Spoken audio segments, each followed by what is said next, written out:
Selam abi. Nasılsın abi? Hoş gördük. Nasılsın? İyiyim abi, İyi sen misin? nasılsın? İyiyim Abi abi. ben seni izləyirəm ha. Abi, eksik Salam olma. aleyküm. Abi sen dünəndə Sırağa gündə nə bilim Gəncədə, ondan sonra Ağcabədidə, ondan sonra Goranboyda keçmisən de mən çox şadlıdım ki mən sizinlə qarşılaşdım Abi, abi. çok sağ ol.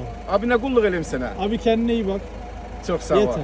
Abi. Bir dakika abi. Abi zahmet etme Yes, sevgin sir. ya. Sağ ol. Sağ ol. Sağ ol. İyi yolculuklar. Teşekkür ederim. Sağ ol. Görüşürüz abi. Kendine Abi iyi bak. sağ ol, Hoşça çok kal. sağ ol. Çok hoş geldin sizinle tanışmam var. Sağ ol abi, Sağ ol, teşekkür sağ ol. ederim. Sağ ol. Dikkatli. Sağ ol. Sağ olsun ya. Al abi ye gidelim. Sen şeker yemiyorsun, şeker yersen. Abi arabayı bırakın gelin yürüyün. Oraya Koşuldunuz bir ada. Problem yok da, Yok, problem her var. şey yolunda. Sağ ol. Piyada. Azak bir ada. Ancaq piyada. Ya Qulluqsa. Çok sağ ol. Valla Qulluq kollu. deyil, mən Lazımsa Hiç su lazım. Yemek istiyorsun. Ye abi. Müəllim gəzməyə əladır.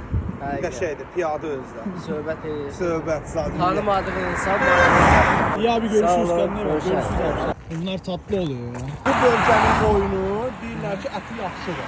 Bu bölge. Amma bu niyə? Çünki bu torpaqlar şorandır biraz, duzludur. Çıxan ot duzlu olur. Tuzlu. Aysa o. Qoyun onu balaca vaxtından yeyir. Hopur ətinə. Ətinə hopandan sonra da təbii duzlu olur. Da Tuzlu olduğu duz için. atmaya ehtiyac qalmır. Ama doğru diyorsun. Sizin burada etler lezzetli. Ləzzətli. Daha Məsələn, yumuşak bu- böyle. Bu çoban qəşəng bilər, məndən yaxşı bilər onu. Qəşəng dadlı olur. İnəkləri də, qoyunları da. Bütün hayvanlar. Ha, ha. Vallahi güzeldi abi yediğimizde. Amma xoşuma gəldi. Əsas da bastırma xoşuma gəldi. Pastırma da güzel. Bastırma ləzzətliydi. Selamünaleyküm. Salam Məmməd. Selamünaleyküm. Bir de sizin burada şehitler çok şeymiş herhalde abi. Bir tane milli kahraman diyormuş. Güləş var da, Mübariz İbrahimov. Ha, Adını eşidərsən. duydum çok. O Duydum. bu Biləsvardan. Ne ya abi hikayesi ne yani kahramanlığı Hekayəsi ne? orta məktəbi qurtarır, okulu. Aha. Gedir hərbi xidmətə. Hərbi xidmətdən gizir kimi fəaliyyətə başlayır Tərtərdə. Sonra uşaq vaxtından onun vətən sevgisi var. Vətən tamam mı? Vətən sevgisi və gedir hərbidə işləyir, erməni ilə üzbəüz sınırda Savaşıyor. savaşır. Bəli, günlərin bir günü artıq dözə bilmir, gedir üstlərinə. Tam hikayenin ortasına geldim. Abi selam. Nasılsınız abi?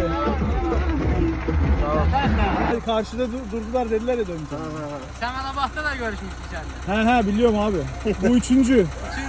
Bir də qədəsən yoxsa Bir daha döneceğim mi? Yok bize de yiyeceğiz ama. Bu son. Sağ ol da sağ Sağ ol abi Sağ görüşürüz. olun Kendinize iyi abi, bakın. yani. Hoşça kalın. Sağ olun abi.